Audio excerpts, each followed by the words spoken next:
Sun God.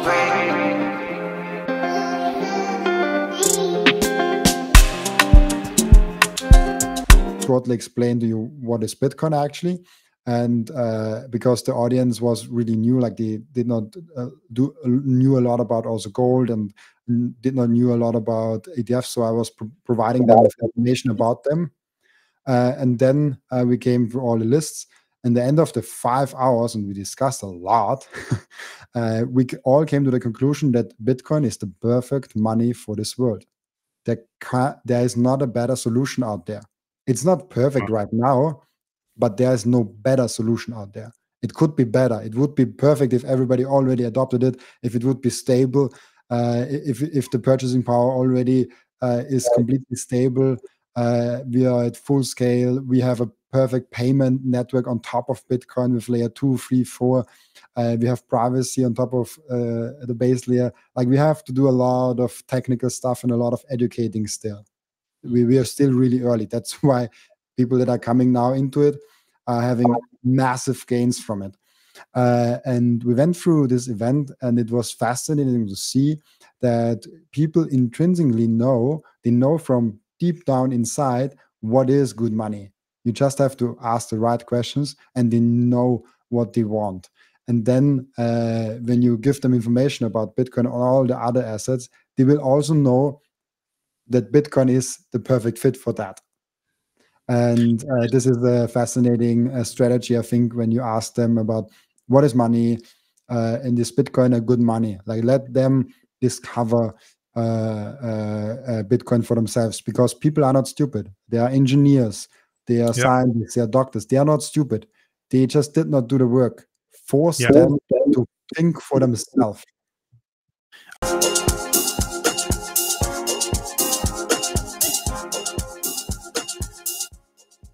Hallelujah. Is that a way to start a show? Amazing. Stagnation. Welcome back to the channel. Champions. Listen, with no further ado, okay, we're just going to dive right into it. As you can see on the screen here, we have the one and only, the enlightened, and the very, very bright Mr. Robin Seyr. Hi, thank you for having me. It's a pleasure having you, being on the show. I'm so used to having people on and not being on other shows that I'm automatically going having you. Hey, listen, we are all adapting to this thing. You know, we haven't been on many other people's shows either. And so when we were on your show last time, it was pretty incredible. Yes. It's a different, how would you say? Chill vibe. It was a chill vibe. Yeah, it's a different vibe, because you feel like you don't have to be making sure your recording is going well and managing all the other things that you have to be splitting your brain for while recording. Exactly. You know, and it was really cool. It was like just, you know, we were sharing our setup with each other last time, and it was really a nice change in pace, man. Getting to see how you do what you're doing, right? Creating all the incredible videos you're creating. And of course, I think one thing I learned from that was the lighting situation, which which we're going to get on. We need to improve on that. Absolutely. Now, for those who do not know, okay, Robin, we're just going to give people a little bit of more details here. Obviously, Robin is joining us all the way from Austria. Okay, Austria is one of my, well, let me say, one of my favorite countries as far as Formula One goes, because I don't know much else, so I need to go explore it so that I can have more reasons to love Austria even. Red Bull Nation. Exactly. And I really like this here on your bio. It says, I'm not going to stop talking about Bitcoin till the base layer of our the base layer of our financial system. I totally slaughtered that one. And I want to come back to that and have you expand on what that means here in a little bit. But if you're not yet, please check out Robin on X as Robin Seyr, and of course on YouTube as well, Robin Seyr. Very great interviews, very insightful, really displaying the Bitcoin community.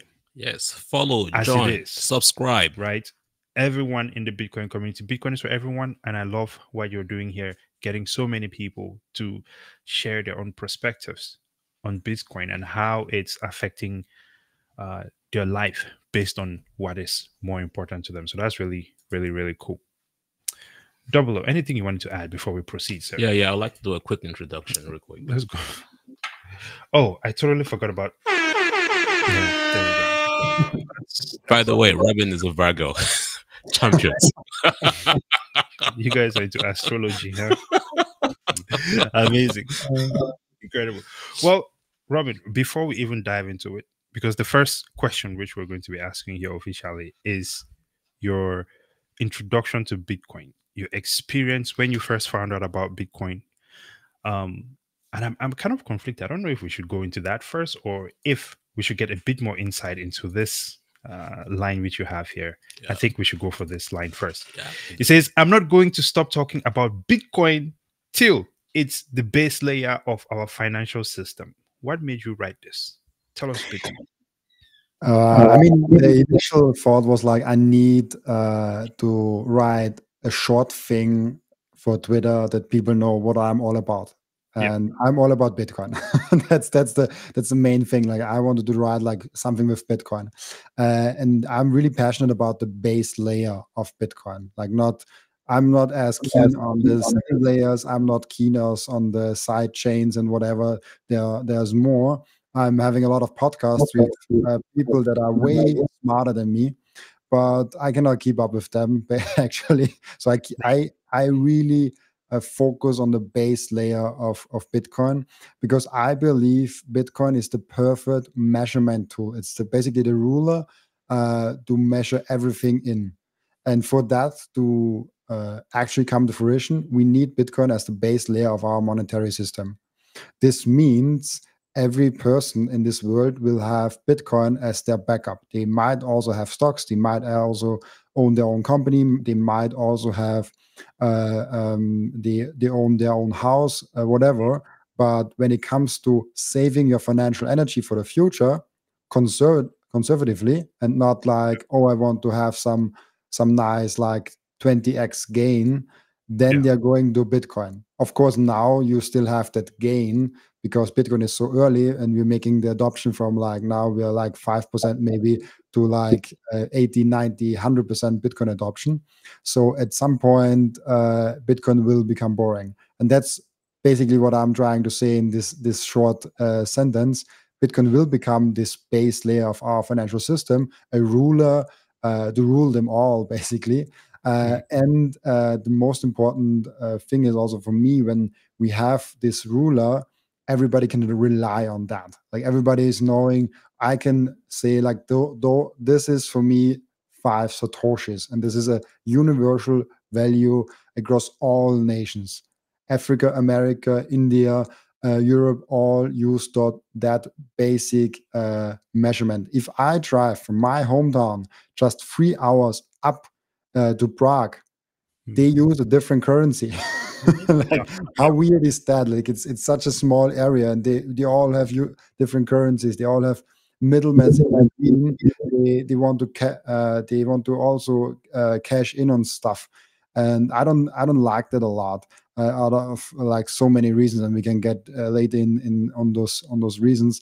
And why I wrote till Bitcoin is the base layer, because I believe Bitcoin will become boring one day. I don't know if it's in 15 years or 50 years or 150 years, but at some point, Bitcoin will be extremely boring, because everybody will use it.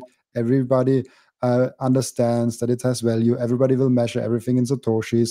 And at this point in time, Bitcoin will be extremely boring. It's like talking every day on a Bitcoin podcast about the TCP/IP protocol, or about email, or about anything that is so fundamental to our lives that we don't really have to talk about that.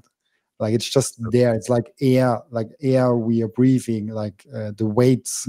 Of course, there are different weight things, but there's only like 2-3 systems to measure the weight in. There's not like 160 different weight systems like we have in the currencies on the fiat system. So that's what I'm really passionate about and I think this is the main thing that I wanted to say with that short sentence. That's absolutely incredible. The reason I asked that, and that what you said there, packs so much. And we're going to dive into it.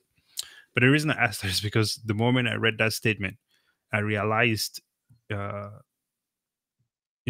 be in a place where that is a reality, that is an incredible point of adoption.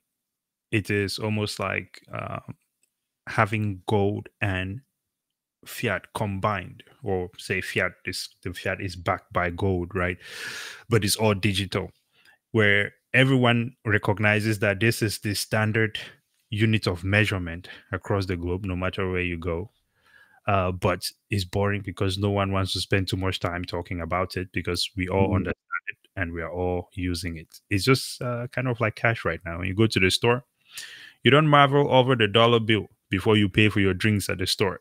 You just pull out the cash and pay for it because you understand that this is supposed to be value, right? It's fiat value. But yeah, that's absolutely incredible. I think, well, then we'll roll it back to the beginning, because I feel like we jumped, and I'm happy that we started with that, because it's almost like jumping into the deep end of the pool, and it just right away clarifies the mission that you are on, and really what drives what you are doing right now. Makes it all make sense. But tell us, when did you first find out about Bitcoin? I found about Bitcoin 3 years earlier that I bought it. So at 2017, I found out about Bitcoin. People, or like friends of mine, or acquaintances of mine, wanted to get me into some multi-level marketing scheme that was around Bitcoin. So Bitcoin was not a scheme, but there was a scheme around Bitcoin where you did not actually buy Bitcoin. And back then I was like, I don't like it. And I think because of that reason, I always thought it's a scam. Like for 3 years straight, 2017 till 2020, I thought just Bitcoin is outright a scam, but I didn't know a lot about it. But what I didn't know a lot about was investing. And I was heavily invested in Tesla stock. I was heavily invested in Apple stock. I was heavily invested in a lot of great stock that did massive gains in the time. I cannot say that I was an expert in investing, but I did a great job just from percentage wise and just having the returns. And because of that, people kept asking me about Bitcoin because they knew me as the stock guy. And they're like, what do you think of Bitcoin? And those were people that are not like Bitcoiners. Those were just regular people that were curious about my strategy around Bitcoin. And they always ask about Bitcoin and not cryptocurrency. It was really interesting for me. But always like, oh, what do you think of Bitcoin? What's your strategy on Bitcoin? And at some point in 2020, I basically said, okay, I don't have enough. I don't have enough arguments against Bitcoin, because I was always saying, I don't like Bitcoin, it's a scam. But then more and more people kept asking me. A specific friend, a work colleague at that time, asked me so many questions that I just did not have the answer to. And then I was like, okay, let's dive into it. Let's find arguments why Bitcoin is actually a scam. And it was a weekend, a Friday, and I started digging into it. And after 2.5 days, I basically was like coming from it is a scam to it might be something. And it's worth looking further into it. And so on Monday afterwards, I bought my first Bitcoin on Coinbase for like 100 euros. And then on Tuesday, like one day after that, I went on Amazon and bought the first ledger. So I made a lot of mistakes in those 2 days, but at least I got my foot into the door of Bitcoin.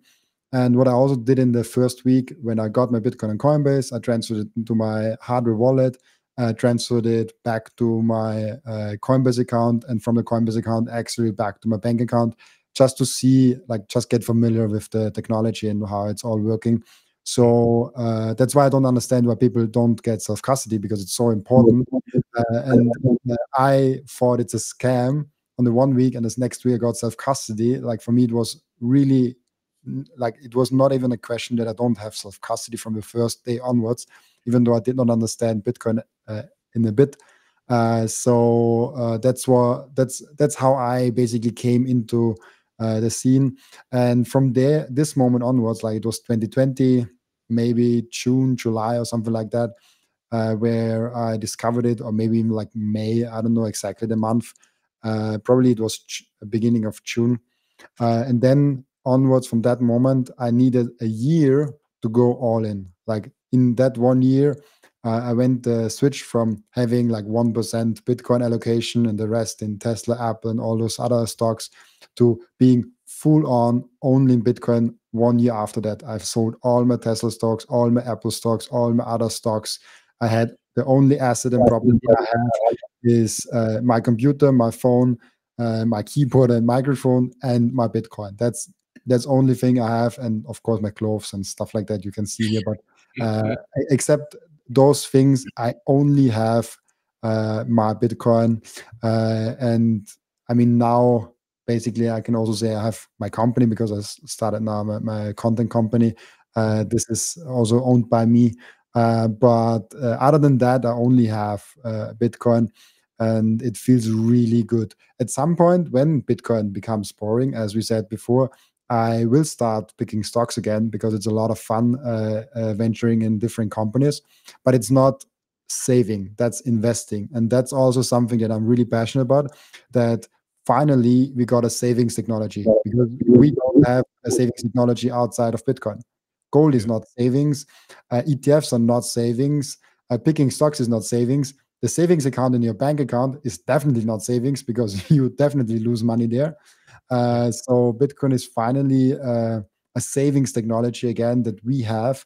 And next to that, I might do investing in like 20 years or 30 years again, when Bitcoin is boring and I need new adventures in my life, maybe. Incredible.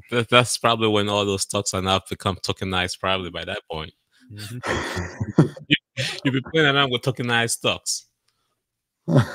Maybe. I mean, stocks are kind of tokenized anyways, but it's just a different technology that they're back. But this is an interesting.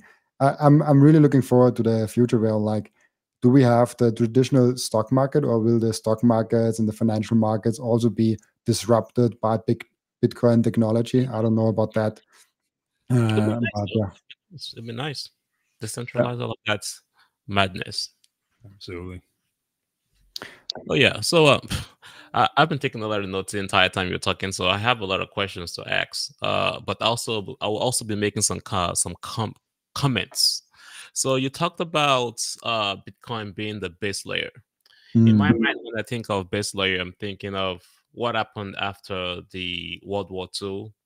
And especially being in Austria, man, you guys are right in the middle of all the action of what happened after World War II, right? So we had the Brentwood Agreement, which then ensured that everybody's base layer around the globe was forced to go under the US dollar, right?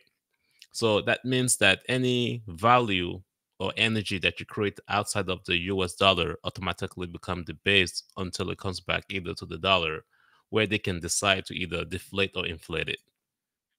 Right. So in my mind, I'm thinking when you think of base layer becoming the base layer, you're basically saying that everybody around the world will no longer have to, like, is it 169 countries, will no longer have to depend on the US dollar to transact with one another, right?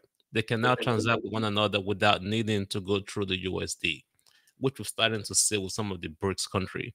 Can you talk a little bit more about how you foresee a future, which I see in your bio on some of your videos, a future where Bitcoin becomes the base layer?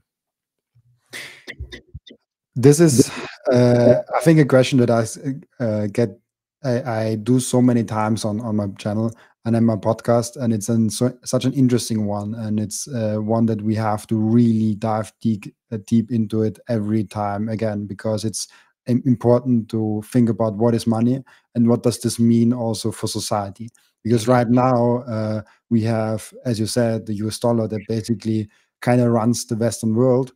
And kind of is in control of a lot of things, and they're, like, as you said, in almost 70 or 60 countries where they are the currency, and they basically export inflation. They're like, they can print money in their own country, use that money to build something in the country, and export that inflation in other countries, which is just stealing from other countries. So that's basically I don't know. I think that's the biggest crime, or one of the biggest crimes of our times. I don't know if there's a bigger one going on, or like if there can even be a bigger one, because it's of the massive scale they're doing it. And that's the massive scale is also tricky because of the massive scale, and because it's so embedded in all the heads of the people. It seems legitimized, like it seems legit. Your normal mom and dad in the supermarket, when you ask them, they're like, oh yes, yes, yes, I use US dollar, it's okay. When you ask on the streets, do you think the US dollar is the biggest scam of all time? Probably there's like 99.999% saying no, and there's this one weird Bitcoiner guy that says yes. But so in overall, this is for me a criminal thing that's going on, that has to stop, and that will stop, because once you start printing money, you have to print more to keep the printer going, and that's where this bad circle comes in. There's like, you have to print more and more and more, and we can see it nicely when we look at the M2 money supply. When you look at any money printing graphs, they're going up, up, up, up, up, up, up, up, up, and the graph will always look like that, because they always have to print more and more and more. Like we had in 2020 the situation there. I know the numbers, it's must be even crazier now, but in 2020 we printed 40% of the money supply that has been issued over the last 50 years before that. So that's crazy, and those are the statistics that always keep on increasing and increasing. And there will always be some crisis. Like, they can be a little tighter with the money expansion, but there will come some excuse. There will come some pandemic, some crisis, some war, something will come up, and all of a sudden, oh, we are putting more money in and we are printing more money. Then on top of that, there's taxes, and taxes are different from inflation, even though I see inflation kind of in the tax. And there we come to this point where people are recognizing, oh, I have to run every day a little bit faster to just keep up with my bills. Yep. Because there's like 50% tax on your income, or maybe 25% tax on your income, depending on where you live and how much you earn. And then there's on sales tax, there's this tax and this tax. Then on top of the tax that you already have, there's the debasement coming, and then there's like maybe 20% left for yourself, or 30% left for yourself, depending on how smart you are with taxes and how smart you are with saving, maybe in Bitcoin instead of the US dollar. And what this now does, back to your actual question, sorry for taking so long to get here, Good. Yeah. but back to your question, what does it do with humanity to be on a sound money standard? Imagine that you are running on sand. The sand is wet, and it's like really hard to run, because whenever you're running, you have to run fast and faster, and you actually sink deeper into the sand, and you like have to crawl and keep moving forward.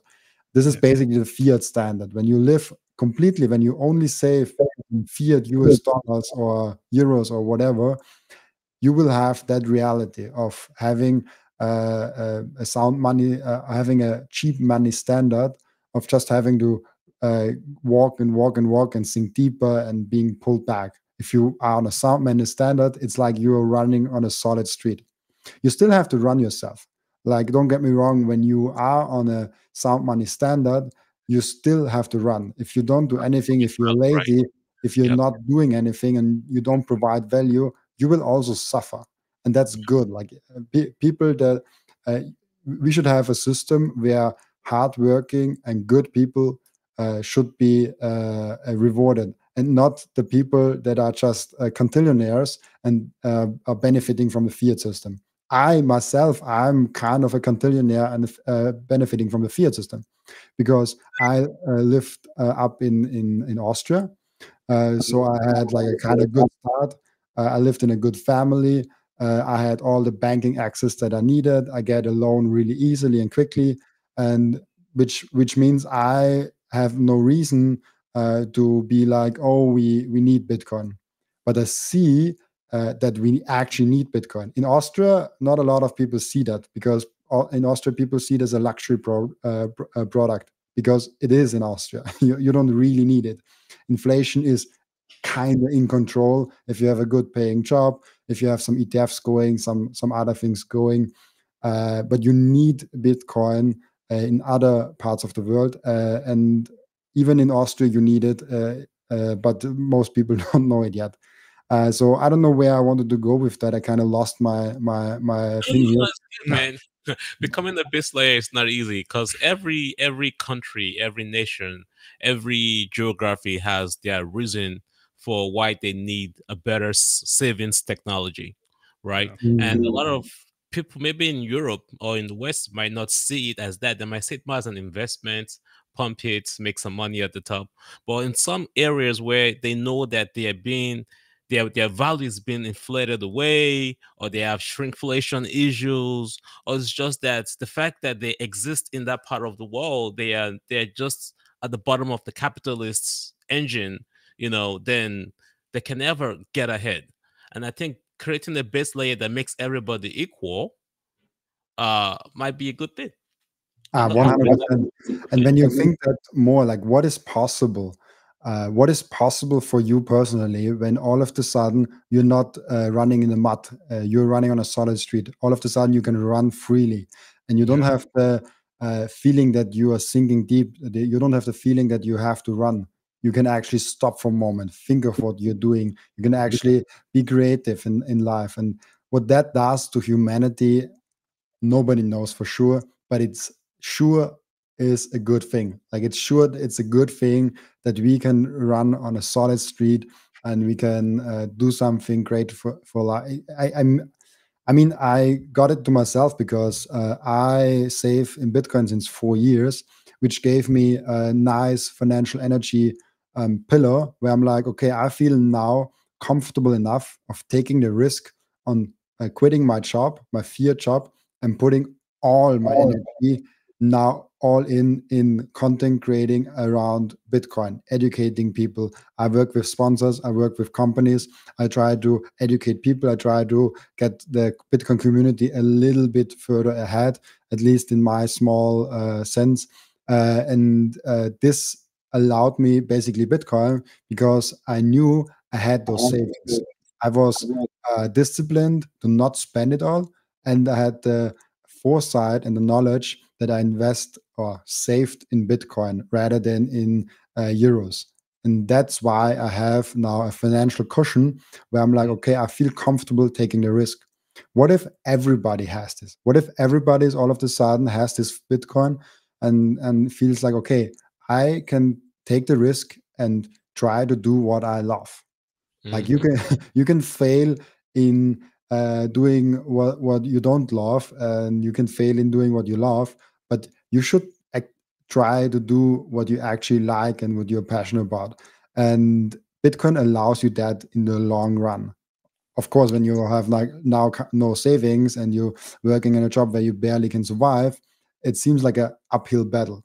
But even if you have like €5 a month or €10 a month, all of a sudden you see that small stack increasing, and you have this, you get that hope back, you get that feeling of speed and acceleration back, and building something and stacking on something. That's why I'm stacking sats is such a nice thing to say, because it's like you have your stack, and you have your stack, and you have to contribute to your stack. And that's what I'm really passionate about with Bitcoin, and being the base layer for our financial future. Absolutely. Man, you really packed a punch there with everything that you shared. It's absolutely incredible. There's a few things that I just want to really highlight from what you said there before we move forward. The first thing is this quicksand situation that you're talking about, where you're running on the sand and it feels like you're just sinking. Because I feel that a lot of times people hear these things, but people do not really let it sink into their mind and fully understand what they are hearing, right? And this kind of speaks to a certain difficulty that exists with trying to orange pill people. It's like earlier you mentioned how you the first time you bought the Bitcoin, right? You bought it on Coinbase, and then you moved it to a self-custody wallet. Then you moved it back and moved it back to your bank account. It is that learning process. But by the time you were done doing that, I don't know how you look at it, but I look at it as it's no different from me sending someone money on Cash App or Zelle. Instead of someone's name or their phone number, you're just pasting an address and sending. The numbers are not dollars, but it is denominated in something else that can be used as currency, just like anywhere else in the world. Cannot be controlled by anyone. But, and that is something that is superior to anything we've seen before, no doubt. But we now go into the scam. The US, I don't know, say the dollar, right? What is now the global reserve currency. In that scam, which you described there, and how it is essentially legitimized to the point where people do not even see it, right? Well, first I would say it seems to me that the best scam is the one that you don't even know is happening, because that's the whole point, right? If you don't, and it has been happening for so long that people have adapted to this, right? There's new generations that have been born and they do not even know that there was a point in time when there was a gold standard. So this is what they have been born into, and this is their reality. And they think that literally, it's kind of like, if you look back to, pick any time in history before the LGBTQ situation became so prominent, right? If you were born in that period in time, you come out and you go, oh, look at that. These people just told me there's a man, there's a woman, that's it. And life is good. But if you fast forward to present times and there's a kid that is born today, and the first thing they might realize is that, well, these people don't even know what a man and a woman is. They're still trying to figure out, right? And that is their reality. And that is going to have massive implications down the line. And I think it's the same thing when you look at this scam system that we're operating within. We have to operate within it now because we are so deep in it that we cannot just pull the plug overnight. It's the system. Right? It is the system there. But there is this difficulty that comes with trying to convince people, even though all the signs that you mentioned are clearly there, right? When you talk of running on quicksand and having to run faster and faster, that is people getting 2 jobs, 3 jobs, 4 jobs, right? That's like people getting multiple jobs, right? Trying to keep up with the bills, but the inflation keeps outrunning them. Taxes, too. Right? The cost of everything keeps outrunning them. You're sinking. You're trying to get more jobs, but there's only 24 hours in a day, and there's only so much work you can do without resting, right? And so from how you're describing it, which really ties into another phrase which you use there, financial energy pillow. Another terminology. Exactly. That will be named after Robin Seyr. Yeah, it's so beautiful, man. I like how you laid this out, because ultimately, and as we've mentioned before, one of the main goals of our channel is to try to break these things down and bring the education to people. One of the difficulties that I have found with trying to orange pill people is that you're trying to explain something to them that they already know, but they're refusing to shift their brain away from the dollar. It seems to me that's really all needs to happen, and then they can recognize that it's still money. We can still use it without all the disadvantages. It is true savings, right? The money that you put in Bitcoin, despite the volatility of Bitcoin, you can be guaranteed that you will be winning at some point in time, versus fiat, where the trajectory has only been in one direction, and that is down. At the same time, it is very clear that these people do not have multiple gears. There's only one gear, really, and that's print money, right? So, man, thank you for just outlining that the way you did there, because that was just, can you get any more simpler than that? Is it possible to simplify it? I would say it gets simpler than that, because Robin said that he figured it out when he became curious, right? And he did the research. 1 week and 2 weeks into it. Robin, can you tell us, was it as easy, or is it even easier to understand how to transact in Bitcoin than it is trying to set up a bank account or buy a car or buy a house.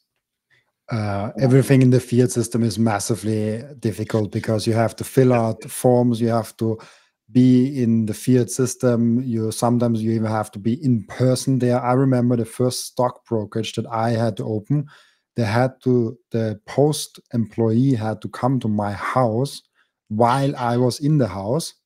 And then I had to fill out the form with him together, and then I have to sign it, have to show the post employee who has no authority or no training how to verify those passports and stuff like that. That I'm actually the person that filling that out. He's basically then a third party to the bank and me, and then he has to give that back to the brokerage. This was, I mean, now it works better. Now they have like online things for that. But that's. I thought calling a broker on the phone was bad. That is the next level. They got it bad in Europe. Yeah. KYC, AML. The post station employee has to come to your house. That stuff. Yeah.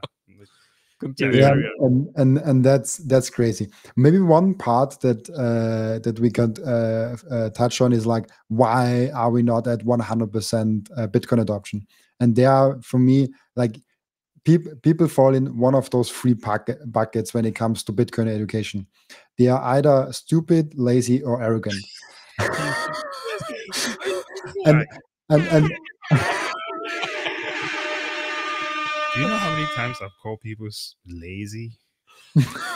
and the thing is, I think not even 1% of the people are stupid. Like most of the people have the brain capacity to actually understand Bitcoin. There are some that have just a disability from the birth. There are some that just are as like you can actually be physically from your brain not as ready to have new information. Like there are diseases, brain diseases and stuff like that. I just want to cover with those three, that one part, the outsider, but this is less than 1% of the population. This is not like any significance. Then there are the other two things, that they're either lazy or arrogant. And in the Western countries, I see arrogant a lot. And most of the time it's a mix of both of them. Like they are too arrogant. They are like they don't want to do the work, so they choose to be arrogant about it. They're like, it's a scam, it has no future, it does not scale. And then they're just saying that because they don't want to do the hard work. I'm so glad. I'm so glad that I was able to do this hard work the weekend. Like I really, when we went back to the weekend that I described earlier, where I went from Bitcoin is a scam to Bitcoin might be something. This weekend was not easy because I had to jump over my ego. I was saying for 3 years to my friends, to my family, to people that looked up to me, oh, Bitcoin is a scam. And now I had to look myself in the eye and say, no, Robin, you are wrong. And that's not easy. And that takes a lot of education for yourself. And this takes a lot of courage. And so I was arrogant and lazy. And then I choose not to be arrogant and lazy in this weekend. And I'm really glad that I did that. And everybody that listens to stuff like that, they might be arrogant and lazy, but they can always choose to be not arrogant and lazy. It's never too late to stop being arrogant and lazy and start doing the hard work and the education. So yeah, just like keep on doing it. And orange pilling is also one interesting part. I saw that the happier I got, the more successful I got, the more people just steered to me and asked me, what are you actually doing with Bitcoin? And then the orange pilling gets really easy if they come to you.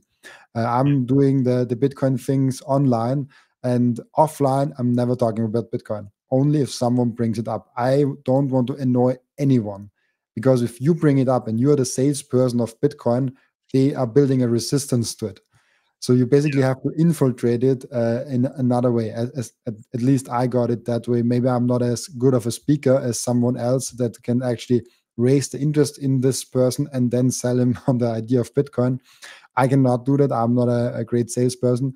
But if they come with the interest to me and they see the things that I put out online, then they come to me, and the only thing that I'm telling them then is like, oh, read the Bitcoin Standard. Oh, there's a playlist I put together on YouTube with great videos, and then listen to them. Read this book, read to that book, follow those 5 people on Twitter, follow those 5 people on YouTube, and then educate yourself. Come back in 2 months. If you're still not convinced, we can talk about it. But I have no interest at all in convincing you, because if I convince you, you put your financial energy in there, the Bitcoin price goes up, I want to stack cheaper. Sorry. Yeah, exactly. I think that's just, when it comes to this orange pilling situation, it seems that there's clearly a difficulty. Like you said, it is. I don't know if I'll call it intellectual laziness, but there is definitely an element of laziness to it that stops people, because these people are not dumb. A lot of them are, they're people, engineers, doctors. Clearly, they have the mental capability, the mental capacity to be able to study things. But I also wonder sometimes, are they this way because this is the environment that they were born into, like I mentioned earlier, right? And so they think that the dollar is the only thing, or whatever currency they use is the only thing that you should ever be using.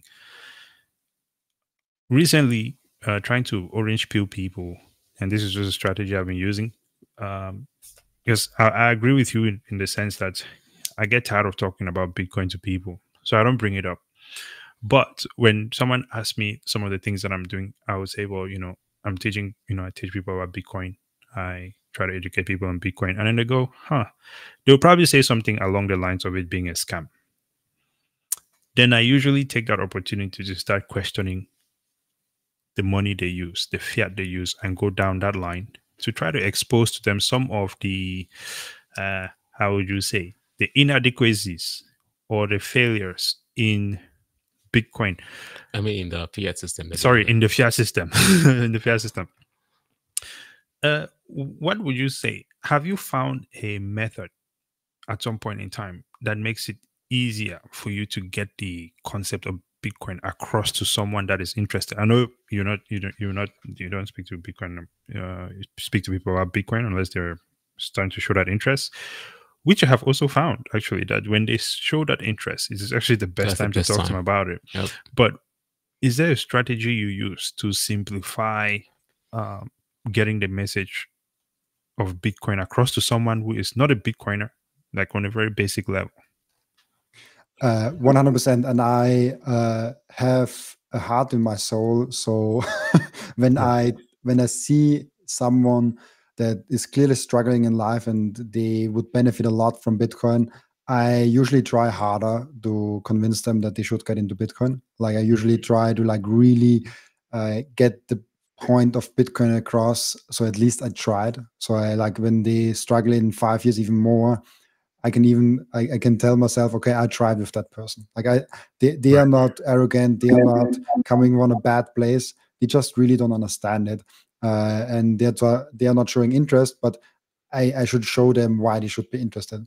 So what I usually do is I ask them what is wrong with the world, and everybody has an answer to that. Everybody has an answer to what do you think is wrong with the world, and I try to tie it back to money, and I try to get the conversation to what actually is money. Like when we are discussing the things that we are discussing every day, we have to ask ourselves what actually is money on a first principles basis.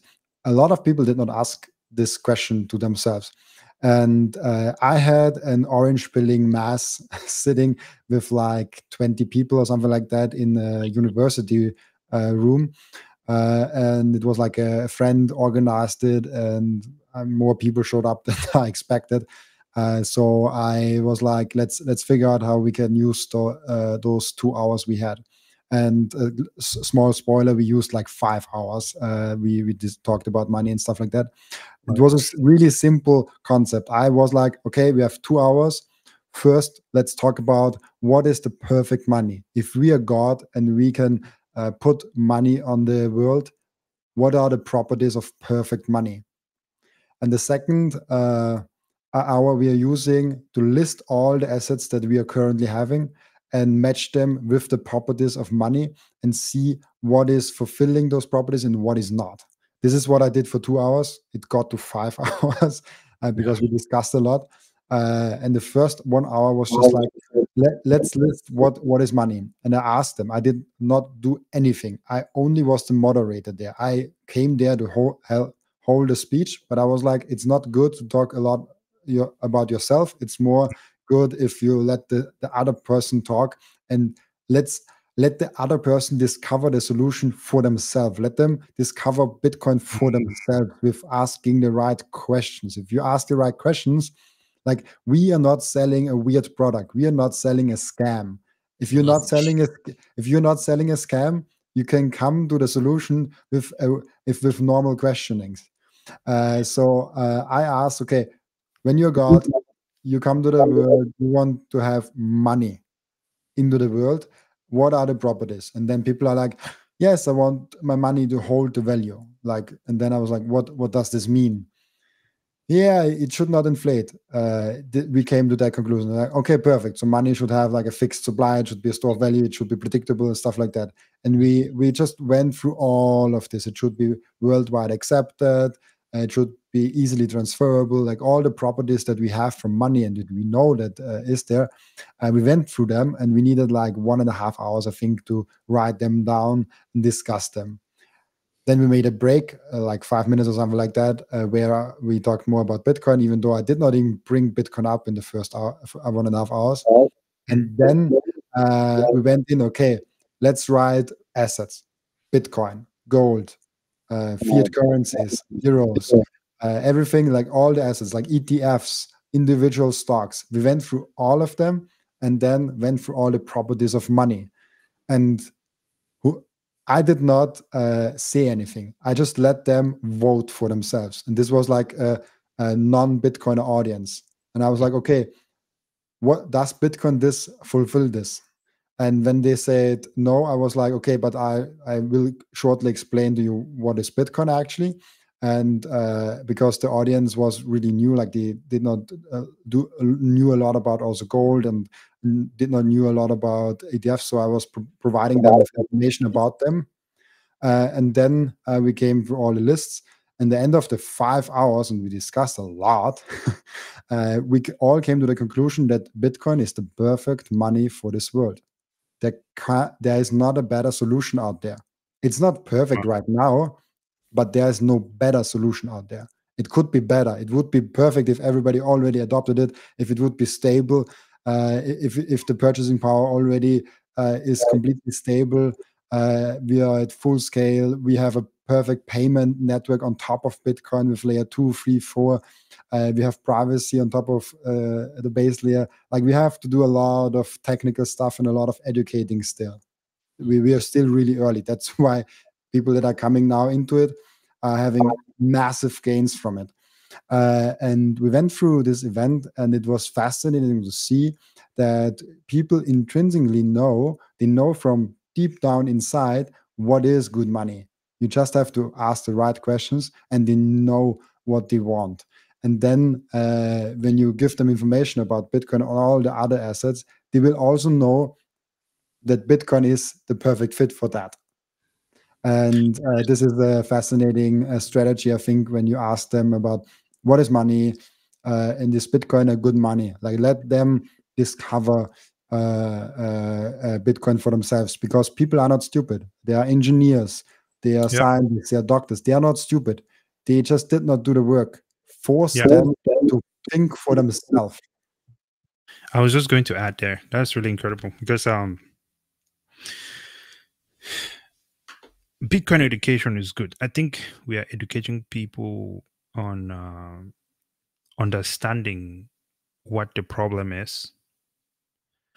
But it almost seems like to reach that point of comprehension and engagement with Bitcoin, right?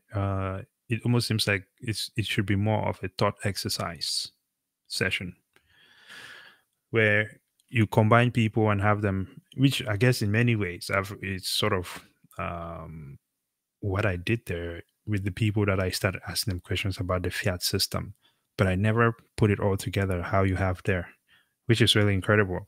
So it's almost like you have to send people through this thought exercise to have them think, because it's not stuff that they don't already know. People know how to use money, send money, attempt to save money, make money as well. But the problem is that the money is getting away from them. Right? So it's almost like going through this thought exercise to have people sort of recalibrate their brain and their understanding of what value is, what money is, and control of their own money, what that looks like. I would like to say this though. Mhm. When you say recalibrate and have people seek and want to better understand Bitcoin, allow me to be just allow me to come from a different angle. So we have orange pilling. We call it orange pilling. Did you know that orange actually, for the human brain, makes you hungry if you were just looking at the color? Is that gonna make you thirsty? That's why McDonald's and Burger King and also most of these food places use that color. Oh, wow. It triggers hunger. So now that you guys are talking, I'm clicking a dot and I'm like, okay, do you literally have to be hungry to want to know about money or want to save yourself? Because those 20 or more people that came to the school to learn about Bitcoin, they probably at some point thought, hey, something is wrong. I want to know what the problem is. So you must have that hunger, or you must be at that phase of where you're looking for a solution to your problem to maybe get Bitcoin. Is that helping? Another thing I was thinking about was several videos ago, we did a video where there was this experiment where they had lice in a bottle. And when the bottle was initially opened, the lice could jump out. But then they closed the bottle for several, I'm not sure what the period was. I think it was maybe not up to a month. It was just a few days. And then they opened it, and then the flies or the lice could not jump higher than the initial height that was in there because of the newborn lice knew not to jump higher. They did the same thing with monkeys, and the new monkeys in the room would tell the old would basically just adjust to whatever was in that environment. So what we're saying is that we're trying to get that brain to think back a little bit or shift the gear in the brain. And I think your exercise that you just mentioned there, it's a way to do that. Yeah. I think we should probably even adopt that, because one of the things that we adopted about a year or two ago was we would just send people Bitcoin and show them that the transaction was that easy. That works as well, actually. Because it kind of gives people, it kind of shoves people right into this thought exercise process. So recently I was in Addis Ababa, and on a few occasions while going around, I would I would still pay the taxi drivers with Ethiopian birr, but I also send them Bitcoin after they downloaded the wallet, despite the language barrier. I remember this one taxi driver, he was like, I was trying to explain it to him. It was just not going. This was like probably like, I feel like I was speaking English using the minimum amount of words. Okay. But I would say this. The moment I sent him that Lightning transaction, there was a moment where you could tell like he just froze there. He was just like, but what frustrated me the most about that situation was that I could tell he had a ton of questions all of a sudden, but we were having difficulties communicating. So I got his contact, and I have him in a WhatsApp group. And the goal is to try to get someone to teach him more about it, because you could literally see like his eyes just light up, and you could tell like there were all these thoughts just running through his mind, because I just sent him something. Yep. Right. Without the banks. Whether he recognizes that it is money now or not, but he realized that it is something that is value. And I told him, this is essentially freedom money. He's gonna how I put it, money that you own it, you control. But you could definitely tell like he definitely clicked for him. So, but is this sustainable to keep giving everyone Bitcoin? It is not. No. But I think that using this thought exercise and really narrowing it down, putting more of a light on it, like you described it there. Love that. That's absolutely very powerful. And I think we'll probably definitely adopt some of those practices. I want to talk about the Bitcoin scams really quickly, if you don't mind. I was attempting to orange pill one of my uncles about 2 weeks ago because one of my cousins told him that I was the Bitcoin guy that needs to come to me before he joins this so-called Bitcoin club. And I got on the call with him and he showed me this websites and, oh, you got to join this WhatsApp group and then you have to vote for somebody to allow you to do X, Y, and Z. Long story short, it was an MLM combined with some kind of Susu group, name it all. And people want to learn. The unfortunate thing is that just like in the early internet days, we still have people that want to take advantage of this technology. So there is a lot of scams out there. And it's okay for people to say that Bitcoin is a scam because of based on the knowledge that they have and the research that they've done, they have seen people get scammed until they come to people like you and I and say, okay, what exactly is going on? So can we stop the scams? Probably not. But what we can do better is what you're doing. What we're doing is just trying to get the knowledge and information out there so that people know when they see a scam and avoid it. Because Bitcoin does not have an owner. Bitcoin does not have a community organizer that tells you to vote for them or tell you to put your money in this group and then your Bitcoin will go up. No, you can buy your own Bitcoin and put it in your own wallet. It's that simple. Absolutely. Well, Rob, before I know we've been going for almost 50 minutes here, but I want to switch gears a little bit. Okay, before we wrap this one up, this area is going to be a bit more, I don't know, how can I say? Goes. Yes, it's going to be something like that. Okay. Firing squad. Earlier, well, let me just take on the one. This one, you can just give like a quick response. Peter Schiff and his stance on Bitcoin. What are your thoughts? Peter Schiff, it's a funny one. I mean, he was maybe the first or the second one I actually saw when I got orange pilled. I think it was like probably the Friday. I looked into Bitcoin. I looked at him and his video with Eric Forhas, or how he is called. It was a great discussion, and I got to know more about the money system and that gold is not good, not as cool as Bitcoin. And I understood the full thing a little bit later. I mean, at this point, there are a lot of theories with him because his son got it, then his son did not got it. Then he just wants to promote his own gold company because he sells gold there. He doesn't even own a lot of gold. Like he owns like 5 or 10% gold, and the rest is like mining companies of gold and stuff like that. So he's not even a big advocate for gold, which is fascinating for me. When we have the biggest Bitcoin advocates all have like 100% or 80% in Bitcoin, and the biggest gold advocates have like 5% in gold, or 7%. Does it seem like intellectual dishonesty to you? Because that's what it seems like. Because I cannot sit here and say Peter Schiff is a stupid person. The guy is smart. Guy. In fact, I would say he probably pushed me more towards Bitcoin as well. Because when he described the financial system, I was like, holy crap, this is crazy. Seems like a good place for Bitcoin. He is an absolute great person when it comes to being smart about the financial system. And there's two options. Either he actually just does not understand technology of Bitcoin, which I don't think so, because he's smart enough and he has a lot of smart people all around him. He went on a lot of Bitcoin podcasts, so he should be smart enough to get it. Or he's, as you said, dishonest. He's just lying. And he doesn't want to get into Bitcoin now. He might be also like his ego standing in the way, because he's said so many times Bitcoin is a scam. He now cannot go back to being, oh shit, I was wrong. Bitcoin is actually good. To himself. But What if he's Jamie Dimon and is just a really good actor and a good liar and he's been accumulating this whole time?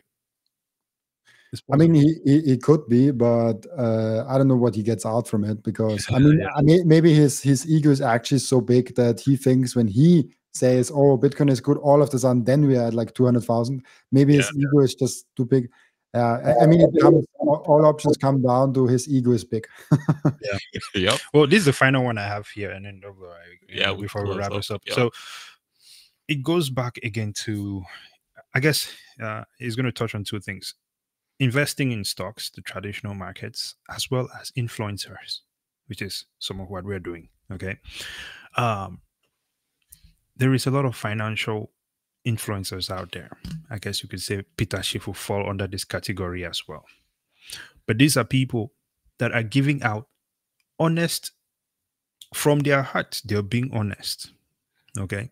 The information they're giving out would be seen as good information, operating under the scam system that we have, discussed here today.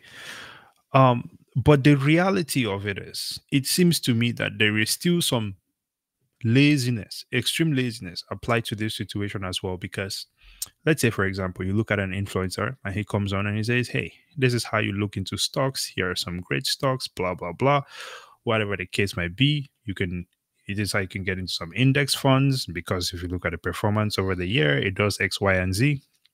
You also have people who do life insurance and things like that, right? And they say these are the plans that we have. We will do all of this stuff, X, Y, and Z. But insurance, when you look at all this, the things that are also riding around the system, from inflation to the taxes, and the fact that your money is probably not going to be liquid in most of these things until you get to maybe retirement age, etc., whichever the package you have. It seems that these things are, not that it seems, all of these things are clearly losing to Bitcoin. And these are people who are, at least their mission or their objective is to try to help people maximize profits. Yet, they are ignoring the one asset that is absolutely crushing everything that they have ever studied or learned. Mm. But it seems that these people just refuse to just take an eye and look at Bitcoin, and this way they can pass on better information to people. What are your thoughts on this whole concept that is going on? First of all, I'm a really hardcore free market believer. So everybody can say whatever they want to say, and the public and time will punish or reward them. And I think all the Bitcoin only people that are now spreading the word about Bitcoin and what it is good for will be rewarded massively, because if someone gets into Bitcoin because of you guys, they will see in 10 years the massive advantages of that. And then they will be thankful to you, and this will be massively rewarded to you. So on the other hand, if you are a financial influencer and you also only talk about ETFs, and then all of a sudden all the ETFs market crash 50, 60, 70% long term because the monetary premium got sucked out of them, and we're living now on a Bitcoin standard, then they will not look as positively on those influencers as they would be. So the free market kind of takes care of that equation, because it rewards the people that are long-term honest and actually educating the people in the right way, and those who don't. It's sometimes hard to deal with them right now because they are big and they are doing it for a long time, and Bitcoiners are just getting off the ground. What is the biggest Bitcoin only podcast is like Peter McCormick probably has the biggest one with like 100,000, 150,000 YouTube subscribers. Honestly, 150,000 YouTube subscribers, that's nothing. Nothing. Yeah. We need like we need Bitcoin only podcasters are like 5 million, 10 million subscribers who really has an impact. Like the Joe Rogan podcast, when he uploads an episode, I saw it with the Tucker Carlson. He uploaded it 1 day later, got 7.5 million views. That's what Bitcoiners will have. Bitcoiners will be mass educators and will be looked up towards because they saw something so early on that the population did not see. Most of the population did not see. At least that's what I'm hoping for. That's why I'm also like massively bullish on being a Bitcoin educator. I try to say educator, not content creator, even though we are creating content to educate people. But yeah, I prefer Bitcoin educator than Bitcoin content creator. Freedom evangelist, if you like. Freedom evangelist. Like, yeah, it's actually true, because my podcast is about Bitcoin, but Long term, it will be about freedom because Bitcoin will become boring at some point. I will talk about other freedom topics, nutrition, maybe sports, maybe whatever other like how to get a personal brand going, how to invest in other things. Like there are so many great things that help increase your personal freedom that we have to cover. And right now, the biggest thing you can do for yourself and for your own freedom, buy Bitcoin as hard as you possibly can. Absolutely. There we go. Love that. Double O, anything else you want to add? Man, I'm not even sure if I should ask this question, but I do have a question. Let's see if we can answer it really quickly. We've talked about the system on this show several times now. So the question, my last question would be, to you, what do you consider is the system, and should it be upgraded or replaced? You mean the fiat system that we're talking about? You already answered it. people always say that, oh, there is no system, where that we are just being what you call it, creating conspiracy. Oh, conspiracy theories. Yeah, that there is no system. Yeah. But I think you kind of answered it already. Yeah, I think that's people business, isn't it? I mean, of course, there's a system because like everybody, like everything we are having has some origin. So someone thought of it, like someone created it, someone discovered it, someone put it together. Like the money is not just coming from nowhere. And this construct, the US dollar construct, everything we are having is kind of human made. There's nature also. Nature is a thing that is not human made. It's maybe destroyed by humans at some point. But in general, the things that is not nature is human made. And how is it made? By some kind of a system. We can now discuss, is a bad system, is a good system. I think the fiat system is a very bad system. And it's definitely not a conspiracy theory that the fiat system is a system and it's a bad system and it steals from people. That's just common sense. Does it require an upgrade, or should it be replaced? It would require a massive upgrade if it wants to survive, because otherwise it will be just dying out. Because it does die out itself. It's like a self-constructing layer. It's like someone is obese and they're eating every week a little bit more than the last week. At some point it will explode. Like it's nothing against obese people, but when you keep increasing the money supply, at some point, boom! At some point it will just crash. Yeah. Have you seen the head of the BIS before? Yes, he's the perfect representation of the fiat system. It's massive. Listen, before someone comes and cancels us fat shaming, man, we're not fat shaming anyone. We're just pointing out the objects that we observe. Fat is fat. Anyway, well, listen, Rob, this has been absolutely amazing, absolutely spectacular. A fun time discussing all of these things. Hope we can do this again in the future. Maybe do anytime. What I want to add with the fat shaming, it's really interesting. Just one small comment, because for me, you have go for it. If you are underweight or overweight, this is a state of your body is not as healthy as it gets. And if you're saying to someone, "Oh, you are overweight, you should do something about it," that's not fat shaming. That's giving health advice. Because if you're overweight or underweight or something else, like I don't know what you're doing, you're consuming too much sugar every day, that should be called out, because it's just a good life advice, and it's okay to say it. And I don't know why we get to this, like this is a completely different topic than Bitcoin, but I don't know why we are in such a soft society where we cannot say the obvious things that are just true. Yeah, exactly. It's almost like if someone was extremely poor, but they were living in an environment where they had opportunities, and you told them, hey, if you don't want to be poor, you should go get a job. And this job is available for you to do. That's just positive advice. Right. Right. Yeah. Instead of getting free money from the government that is just printed. Yeah. I like that. I like that description there. You know, Only from Austria though. That won't happen in America. Well, you know, here's the thing, because I think that it is important with this stuff, because like this is what Bitcoin is also about, stopping censorship. Yeah, it is. Right. And if you look at the situation itself, most of the time people have to succumb to this pressure, to this censorship, because there is someone who can negatively impact their life financially. For example, if a company goes, hey, we don't think that you should be fat, consuming so much sugar, right? So we're going to reduce the amount of sugar. And then you have a bank that can go, hey, well, if you guys want to keep talking to people like this, we're not going to give you any loans.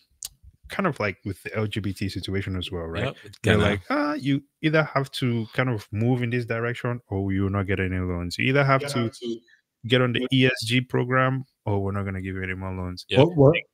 Was it Victoria's Secret or Calvin Klein who tried out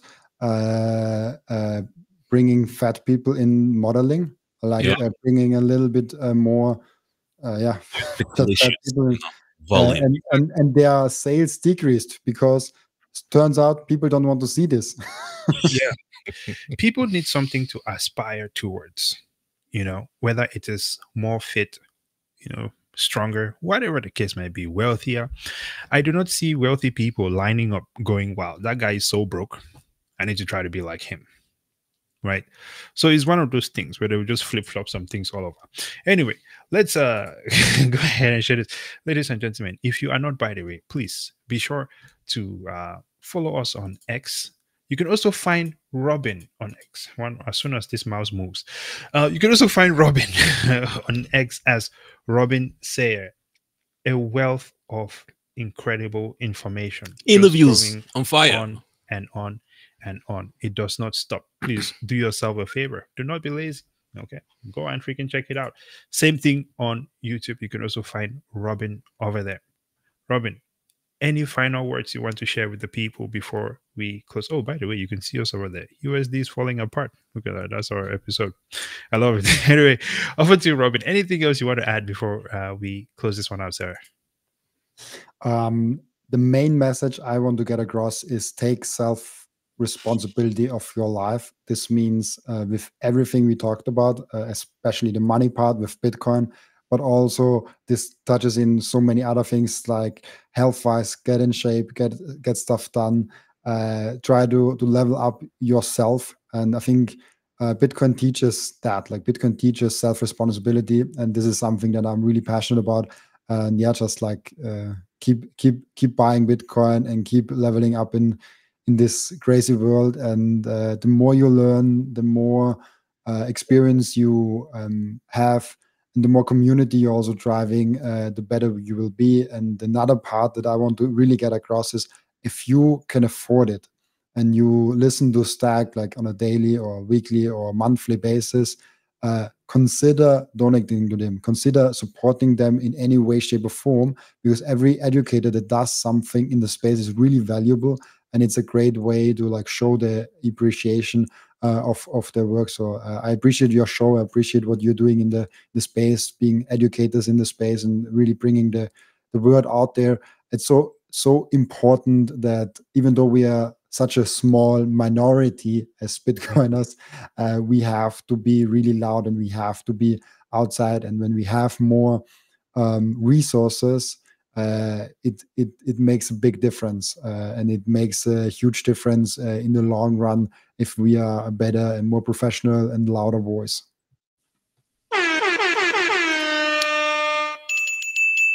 Thank you very much for that, sir. Really appreciate it. We do it from the passion, okay? But at the same time, our time is not free. So that really means a lot to us. Absolutely incredible. You're not doing it for the vine. Huh? You say you're not doing it for the vine. I could do it for the vine, but you know, if I'm broke and I cannot buy Bitcoins, then what is the purpose? You know, so that's, man, I really appreciate that, sir. Thank you so much. Thank you. Hey, listen, ladies and gentlemen, I don't think we have anything else here. Please check out the episode. Be sure to subscribe to the channel. We are Stack on YouTube, StackFin on X. And of course, Robin Seyr, same thing on YouTube and X as well. We hope you find some value from this. If not, at the very least, some entertainment.